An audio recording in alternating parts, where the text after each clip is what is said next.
Hi everyone, I'm Michael Choi. I run Tech3. It's an e-learning company that designs and develops online courses for corporations, enterprises, government bodies, as well as also training providers. I've been in this space for about past 10 years and in education about 20 years. So today I'm just going to run through one of the technologies and specifically that's on ChatGPT. It's kind of the buzz at the moment. And just before that, let me frame our discussion and our uh, presentation today with a little bit of background on what I think about AI and automation. All right, just a short kind of a context setting. Yeah. So I've written a couple, actually, quite a number of articles. I put them on Medium. So if you're interested, you can just follow me there as well. Just want to highlight this particular article that I wrote just a few years ago, actually. How this disruption is different from other disruptions, from labor to skills and onto expertise, right? So in this particular article, I argue that disruptions are not new, whether technology or philosophical or even political, right? They are not new, but then the timelines have gotten shorter and shorter. So, one wave that is the automation wave, the physical movements and skills involving what intricate movements, primarily 3D printing, 5G transmission, and so on, remote operations, robots, right? Working in atypical environments, robot technology is getting very interesting, drone technology, and so on. The AI wave is the second wave. So I term it as A2 or A square, right? So AI and automation, right? And today we'll focus a bit more on the AI wave. Now, linked to that, it's also the need for us to be cognizant of the fact that in the past, especially for professionals, right, who are very much involved in cognitive skill sets. That means, we do work with our brains, right? We think through, and let's say like accounting or law, or even medicine, right? To a large extent, right? You need to know what you're doing and so on. So, for this particular domain, right, you range all the way from basic to very complex skills, and then right at the top, right, meta skills, which simply means also how you think about thinking, how you think about your feelings, your assumptions, and so on. So that's a cognitive domain, and you have the psychomotor domain whereby you talk about actually the physical skills. And then you have the affective domain whereby you talk about your own beliefs, your values, right? Your feelings. And then lastly, the sociological, which actually has to do with how you work with others. Right. Primarily, I mean, in this space, especially in the past maybe 50 years or so, with humans have basically migrated more so to the cognitive domain, although in the past with agriculture and so on as the mainstay of our industry, psychomotor domain was probably the mainstay, but that's kind of changed now, right? But then with automation and AI, you can actually see quite a fair bit of that creeping into what we are or what we were good at, right? So automation, you can see in the dark purple kind of a space there, and that's kind of taken over quite a fair bit of the basic intermediate psychomotor domain and a bit of the basic kind of cognitive domain, right? With regards to how maybe you can do a little bit of the automated addition, subtractions, and so on using calculators, translations, and so on, right? But then with artificial intelligence, you can see AI coming into the cognitive space a lot more, meaning getting into the intermediate skills and even some of the complex skills, right? Some of the complex skills. Notably, it hasn't quite gotten into the meta skills. That means they hasn't quite reached the state of knowing what they're actually thinking about and questioning their own assumptions at this point. All right, we don't know what that will look like in the future, but let's take it one step at a time. Okay, so if you look at this particular graph, then where does this leave humans, right? Where can we now stand? All right, so that's a very, very important question, I think, for not just us, but also our next generation. In my articles, right, we talk about, maybe carving out a bit of space for humans, especially we talk about entertainment, tourism, we talk about hospitality, we talk about even medicine and so on, where we need humans and we want to have humans around us. Yeah. At the same time, we also need to have humans to govern the AI space and automation space so that they don't run riot, right? So the AI trainers will need to be humans. The judges, the people who determine where our society heads towards, right, will need to be and should be humans, right? Our political masters should be humans. So on that note, how then do we groom the next generation of these leaders in the various domains? So this is the question. I mean, in this particular article, here's how we can leverage on the AI automation economy. Just want to highlight but in this particular article, I talk about the four P's: model of artificial intelligence and automation-based economy. There are four characteristics, right? These four: power, pervasiveness, personalization, and personification, right? So basically what it means is that when you see AI or automation moving into this economy, you see a fair amount of these four different characteristics coming to the fore, meaning that there'll be more power, obviously, right? I mean, knowledge is power, that's one, but AI takes it up another level altogether. Pervasiveness, right? With technology, you can go anywhere in the world and beyond. Personalization. I mean, later on when you look at ChatGPT, you ask the question, you can answer that particular question based on your needs. How personal can you get, right? And eventually, right, does it then lead to a kind of a personification of that technology?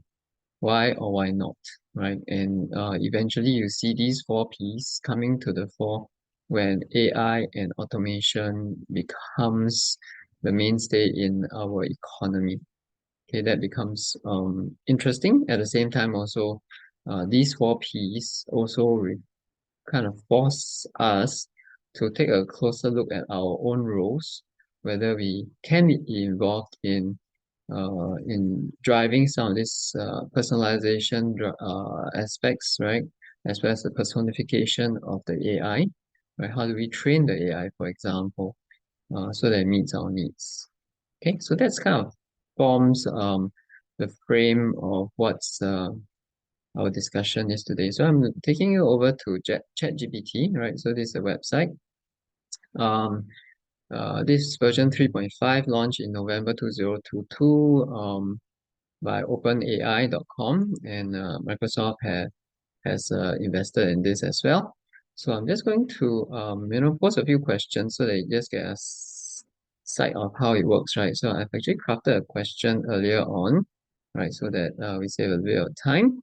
So I asked it to review a learner's profile, right, using Illyris three dimensions of learning model. So here you have got Fred, 50 years old, human relations officer for 20 years before being retrenched, a BSc in accounting and postgraduate diploma in learning and development, so on and so forth. Likes working with people, engages in tech-enabled discussion, motivation upgrade, right? By his family community. So, not too far from a typical kind of a professional profile, right? So I'm going to ask ChatGPT to do what I call a learner analysis. And subsequently, I'm going to also dive into, different parts of the ADDIE model, right? ADDIE, right? Analyze, design, develop, implement, evaluate, right? So we're going to touch on some aspects or the key aspects of the ADDIE model. But let's take a look at how it analyzes just one learner profile. Obviously, you can put in like, a few learner profiles or even a database potentially, right? This is like a summary of, or a general typical learner profile of my learners, for example. So I'm going to just hit enter and let's see what it says, right?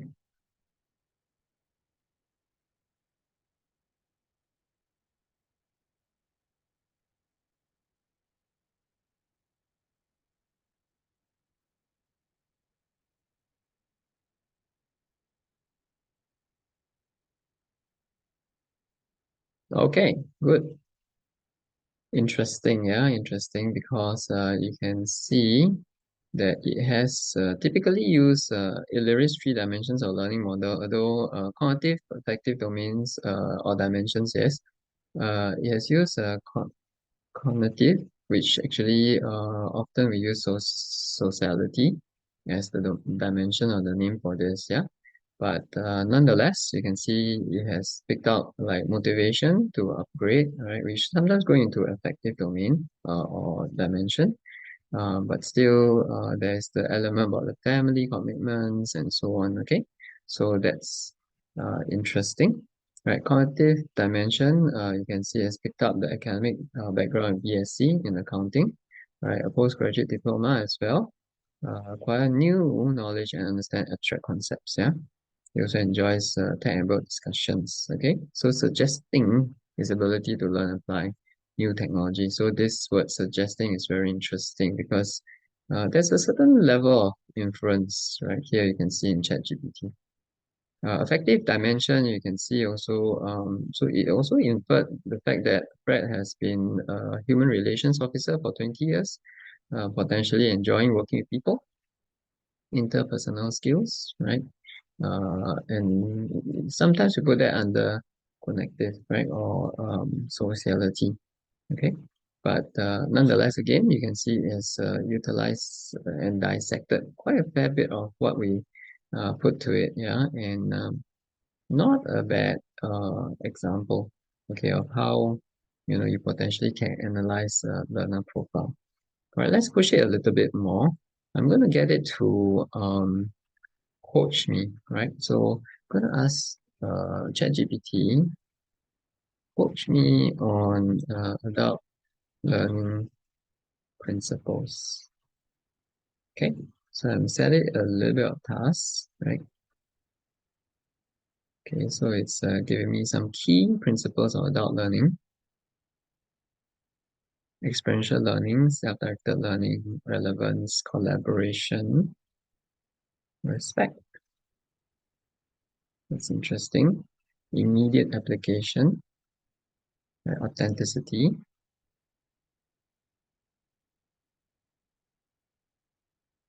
Okay, these principles are not absolute, may vary from person to person, so it's a useful guide.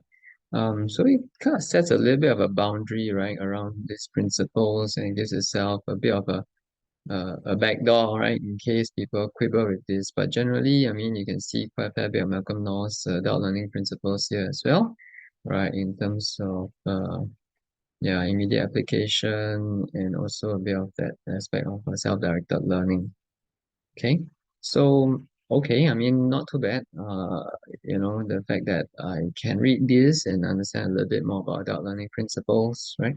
So, and then I can ask ChatGPT maybe, to let's try assess me on not that I read it, right? Adult learning principles.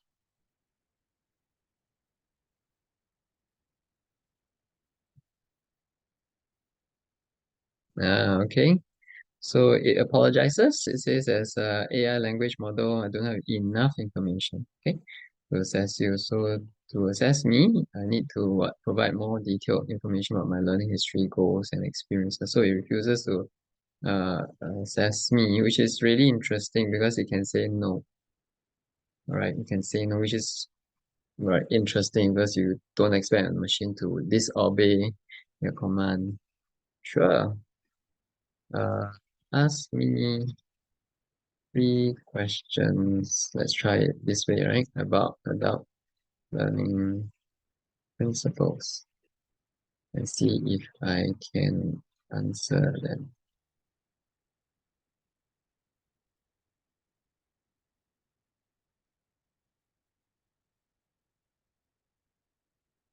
Okay, maybe that could work, right? So it didn't assess me, but it just posed three questions for me to consider. Right? So for example, I may say then my answer to question one would be, and I'm just going to give any answer, right? Potentially is okay, let's try something, okay. Let's say financial benefits.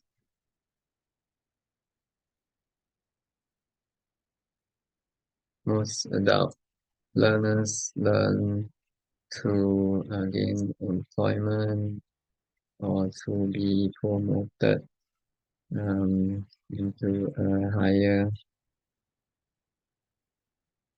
position, right? Let's try.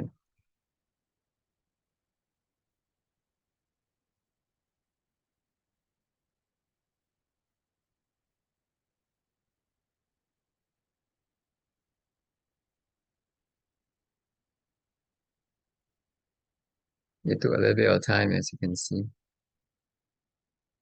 But look here.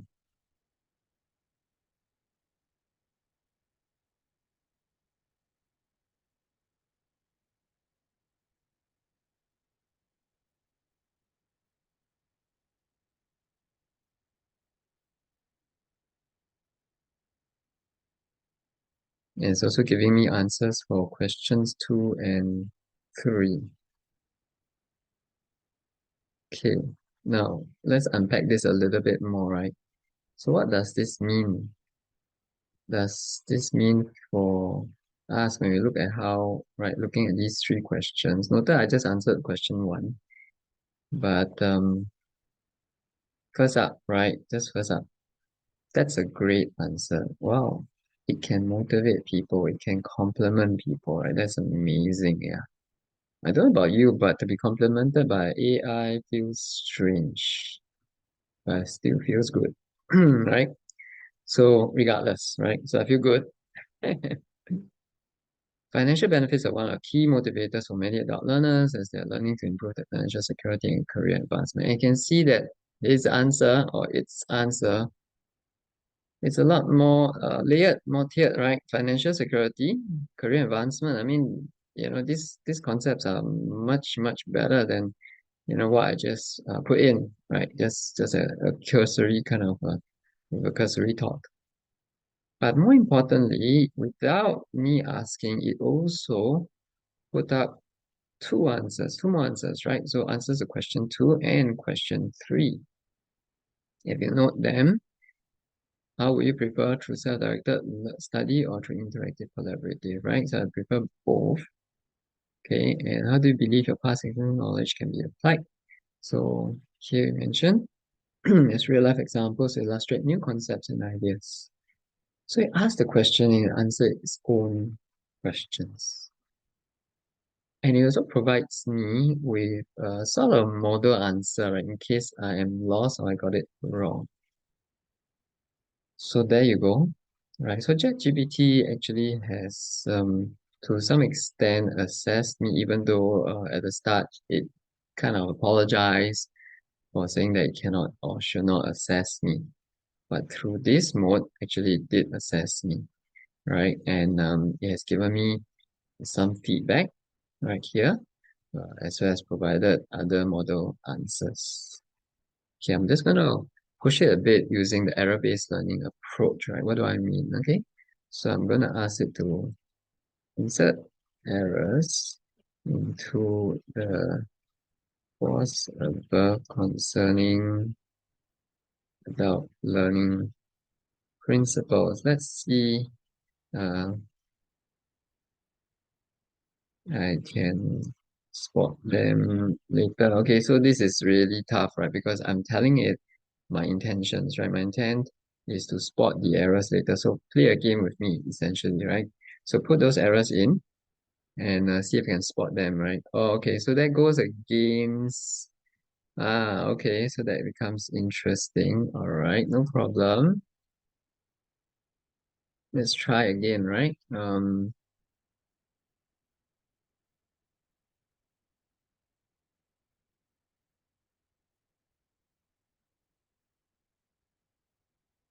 Okay, so interestingly, right, interestingly, it doesn't do that again. All right, but I do want to show you something that I did just yesterday. Okay, just yesterday, again, you can see, right, I asked the same question about this, okay, and I also asked it about the assessing, so it did exactly what I said, but here I asked it insert an error in the paragraph adult learning principles, and it did, okay, it did, okay, and so it inserted, and I guessed the error is in this area. That should be a case. Am I correct? Oh, no, there was error I made. So it actually corrected itself in the same. What are the errors? There's several errors, and it was able to tell me in the first case, the spelling error. Okay. Second case, adults are more motivated to learn when the material is irrelevant is incorrect. Adults are actually more motivated. And likewise, so words like disrespect the diverse backgrounds. Adults learn effectively through isolation and voiding of knowledge is incorrect. Assessment should be about what? Fake world? No, should be real world situations, right? Transmission, right? So adult learning should hinder personal and professional growth. Okay, so that's kind of wrong, yeah? So I also asked, what are your underpinning assumptions behind these statements? Well, so again, underpinning assumptions, but it basically carved out some of the adult learning principles again. But I did elaborate a little bit more about what the assumptions are, and you can see the assumptions here basically mention some of this as well. All right. So interesting, right? Interesting. So it's actually not always consistent, which also makes us wonder, right? Is it a persona thing? Is it what is it? Okay. So it kind of now behaves a bit like a person. Let's do one last thing, right? Which is provide free rating items to evaluate me my um on the quality of the okay, let's change it around a bit to evaluate the quality of the content you just provided. Okay.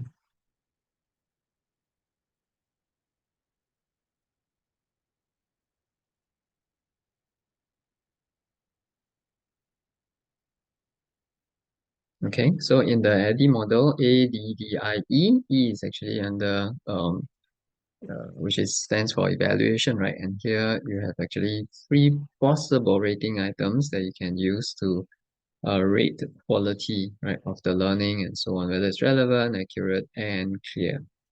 Okay, so back to analyze. We analyze Fred's profile. We haven't looked at design and develop, but obviously from here you can also ask ChatGPT to develop maybe a short, paragraph on cybersecurity, on human relations, whatever you want, right? The designing of a lesson plan is possible. I've tried it before, but I won't do it today. Implement, right? Is where I brought you through a little bit of that, right? To ask ChatGPT to coach me, right? Or to teach me about adult learning principles. And also I tried to get it to insert some aspects of the errors, which it didn't today, but yesterday it did, right? But it did also ask me some questions on the assessment part, which is actually under implement. Right? And finally, under evaluate, it was able to provide some items on this, right? So what's my point here, I suppose?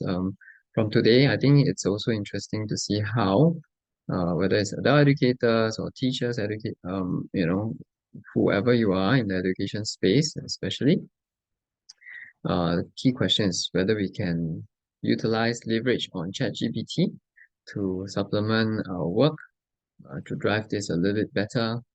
I mean, as a side story, right? I mean, I was asked to write a synopsis of a talk that I was to give in 2 months' time. So they needed a synopsis. I was like crafting away. I was thinking, say, wait a minute, and I just put it to ChatGPT and created a nice synopsis, which I edited and so on. So basically, about 75% of that synopsis came from ChatGPT. I think instead of spending 15 minutes just writing that synopsis, I probably took like 3 minutes or 4 minutes. There you go. All right. I hope you enjoyed the session. Right. So once again, if you're keen to link up, you can find me on medium.com, Michael Choi. Or if not, just connect with me on LinkedIn or email me at mike@tech3global.com. See you there. Bye.